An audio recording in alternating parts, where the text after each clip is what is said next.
नमस्कार. अनिकाज किचनमध्ये तुमचं खूप मनापासून स्वागत आहे.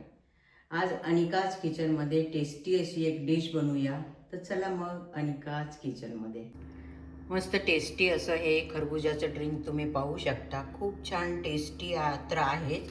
आणि ह्याच्यामध्ये मी व्हॅनिला पावडर आणि खरबूज यांचं दोन्हीचं मिक्सर जे केलेलं आहे ते खूपच छान टेस्टी लागते. तुम्ही जरूर करून बघा आणि एकदा जर तुम्ही हे केलं तर तुम्ही नेहमीच करत राहाल. अशी ही टेस्टी असं हे खरबुजाचं ड्रिंक आहे. हे अर्धा चमचा सब्जा सीड घेतलेले आहे, तुम्ही पाहू शकता. पाण्यामध्ये एक 5-10 मिनिटांमध्ये खूप छान असे फुलतात. आत्ताच फुलायला लागले, तुम्ही पाहू शकता. गॅसवर भांड्यामध्ये पाणी ठेवलेलं आहे उकळण्यासाठी आणि हे 2 तास साबुदाणा भिजत घातला आहे. तर हा साबुदाणा आपण याच्यामध्ये घालून ट्रान्सपरंट होईपर्यंत शिजवून घ्यायचा आहे. आता साबुदाणा पण छान शिजला आहे, तुम्ही पाहू शकता.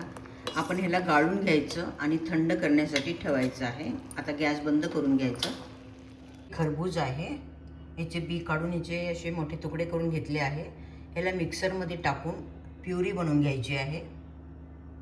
एका वाटीमध्ये थोडंसं थंड दूध घेतलेलं आहे आणि त्याच्यामध्ये 1 चमचा व्हॅनिला कस्टर्ड पावडर घालत आहे आणि हे छान मिक्स करून घ्यायचं. गॅसवर 1 ग्लास दूध गरम करायला ठेवलं आहे आणि याच्यामध्ये मी 1 चमचा साखर घालत आहे.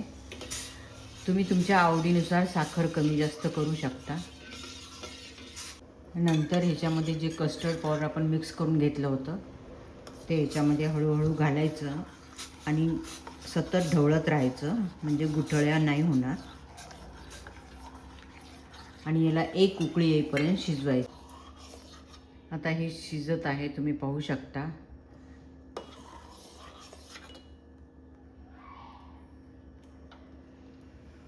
तर आपण आता या स्टेजला आपण गॅस बंद करून घ्यायचा आहे.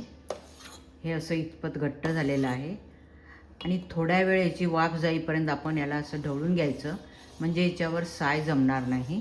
आता हे छान थंड झालेलं आहे.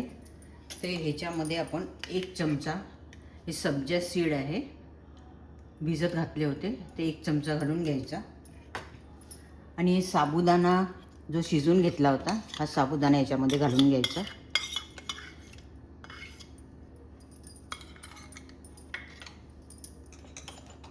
आणि हे खरबूज आहे, ह्याची आपण पेस्ट करून घेतली होती मिक्सरला. आता खरबूज छान मार्केटमध्ये गोड यायला लागले आहे. ही खरबुजाची पेस्ट ह्याच्यामध्ये टाकून घ्यायची. व्हॅनिला आणि खरबूज यांचं मिश्रण खूपच छान टेस्टी लागते, तुम्ही जरूर करून बघा.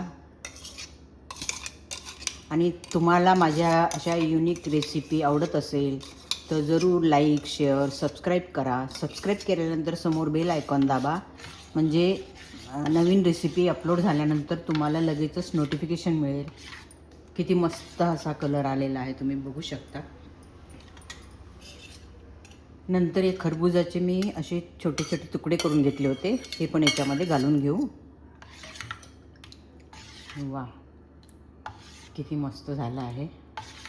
थिक पण असं झालेलं आहे, तुम्ही पाहू शकता. आणि ह्याला 1 तास फ्रीजमध्ये थंड होण्यासाठी ठेवून द्यायचं आहे. आता हे छान थंड झालेलं आहे.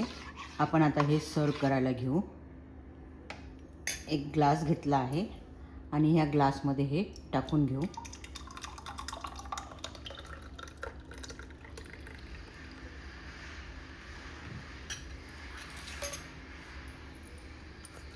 नंतर हे खरबूज टाकून घेऊ याच्यावर. नंतर थोडेसे ड्रायफ्रूट टाकून घेऊ.